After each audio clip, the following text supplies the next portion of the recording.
Welcome to Pod Me If You Can, I'm David Farrell. Today's film is Dream to Believe from this star power pack of 10 movies. It stars Keanu Reeves and Olivia d'Abo. Pardon me if you can. Movie reviews. Robin, Olivia d'Abo, is your typical teenager. She has a crush on a boy in gymnastics, she deals with mean girls, and is oblivious to the affections of her friend Tommy, played by Keanu Reeves. She has a step-family situation following the death of her father in a car accident. Her stepsister is very feminine, wearing makeup and going out with boys. She's superficial and goes out with one boy because he has a new car.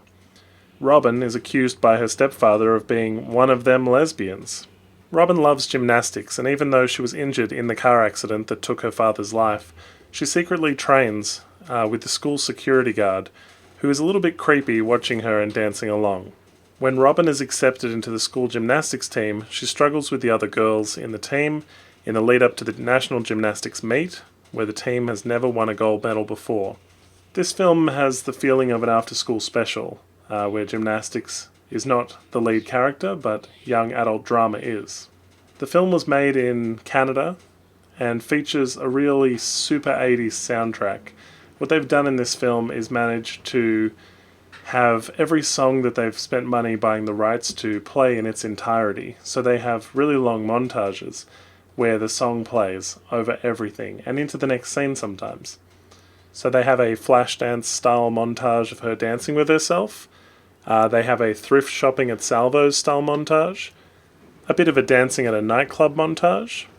A montage where she gets to know her love interest, Keanu Reeves. And also a getting better at gymnastics montage to the song Working on It. There are some shots of crotches and butts and sweat and boobs, and all these things are a little bit gratuitous, but they're kind of the selling point of the film, I guess.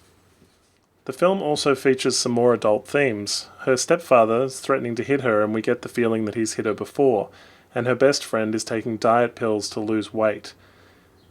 She has a very odd and sort of unnatural friendship with the bus driver and the security guard at her school. As I mentioned, the security guard does let her in to train in gymnastics and watches and dances along, but as well she gets a lot of life advice from the bus driver. And both these characters act as kind of surrogate parents, and it's a little inappropriate at times, but somebody has to give her advice along the way, I suppose, and with an evil stepfather and a incapacitated mother at times, she has no one else. Keanu plays the comic relief. He tries to get her attention, he tries ignoring her, and then of course when he finally moves on with another girl, she starts noticing him.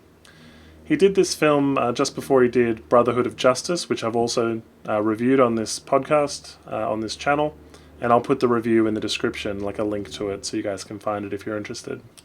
My favourite scene in the film, it's the so bad it's good type scene. It's so very corny. It is the sex scene between Keanu Reeves and Olivia d'Abo. And this scene is so cheesy. They take each other's clothes off in front of each other, button by button.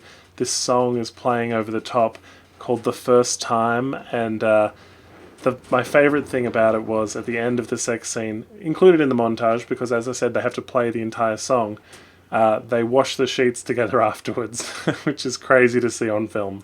Also, considering her father died in a car accident and she was injured in a car accident, her choice when she rides her motorbike around to not wear a helmet is baffling and really part of the script problems of this film. The teacher here has impossible standards, and you have to come back with a gold medal, and she says she will not accept anything less. She's very hard-nosed and pushy, and probably a lot like sports parents in real life.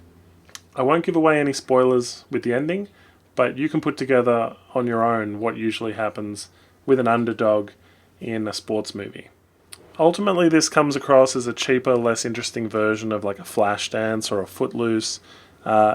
It's cliched, it has very average acting, and it's pretty light on substance and very heavy on montages. But just for the Keanu Reeves Olivia d'Abo sex scene, it's very cheesy and it's pretty funny to watch. You might find, if you like gymnastics or you're up for a so bad it's good type movie, that maybe you can push through on this. But it felt to me like the kind of movie you could do the dishes and have on in the background and not really miss much. Thanks for watching. If you like what you see, please hit the subscribe button. Like us on Facebook and follow us on Twitter. Check out our podcast at www.podmeifyoucan.com.